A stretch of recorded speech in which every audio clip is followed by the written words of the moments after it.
आप कह रहे हो कि हमारा लाला है क्या, यही तो मेरा लाला ये संसार में छोटा छोटा बालक है, सब अपना लाला ही है। कोई थोड़ा पढ़ा है थोड़ी है, कोई है नहीं पढ़ा है, सभी अपने हैं। बात ये है, कोई जानते हैं उस आध्यात्मिक परमात्मा का बात, कोई नहीं जानते हैं। तो जो लोग परमात्मा की खोज में जीवन जीते हैं, उसको लगता है कि भाई ये शरीर एक बंधन है, शरीर मिला है ये एक वस्त्र जैसा है, वस्त्र जैसा है। तो शरीर तो एक वस्त्र है और इसमें फंसा है। अब मर जाता है एक दिन,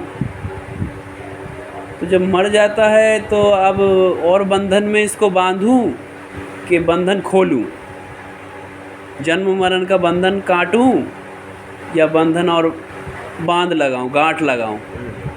तो अब समझदार प्रेम से ज्ञान भक्ति आध्यात्मिक जीवन जीने की पथ में वो सोचता है कि भाई गांठ खोलो, जन्म जन्मांतर का गांठ पड़ा हुआ है, गांठ पड़ा हुआ है। तो अब ये शरीर को और एक विवाह करवा दो। तो शरीर को और एक विवाह करवा दिया तो और एक शरीर से जुड़ गया, रिश्ता नाता। फिर उसके बाद और बालक होगी छोटा छोटा, और जुड़ गए और मोह माया में जगर गए।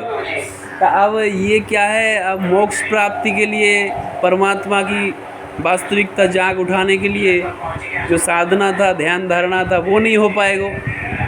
तो अब इसीलिए विवाह करोगे तो जिसको विवाह करोगे पता नहीं उसकी स्वभाव कैसा होगा, भक्ति भाव है कि आध्यात्मिकता है कि नहीं है, कि संसार की हाय हाय है। यदि संसार की हाय हाय होगो तो फिर खुद को भी, हमको भी डुबाएगो, हमारा भी जीवन को फंसाएगो।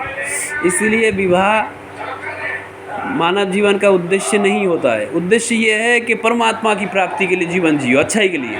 हाँ, यदि कोई सज्जन मिल जाए, विवाह करना जरूरी पड़ जाए कि भाई हाँ वो समझता है भक्ति धर्म आध्यात्मिक जीवन हाय हाय नहीं करेगो, समझदार है, तो ठीक है विवाह कर लो, भक्ति भाव से जीवन जी लो। 1 से 2 बढ़ के 1 से 2 हो गया। अब मिल बांट के जीवन जिएगा, समझेगा कि भाई हाँ भक्ति है, ऐसे चलो गलत मत करो, समझेगा ना। और यदि कोई ऐसा मिल जाए हाय हाय तो गड़बड़ हो गया। इसलिए क्या है, भक्ति भाव से हाँ जीवन जियो। राधे राधे।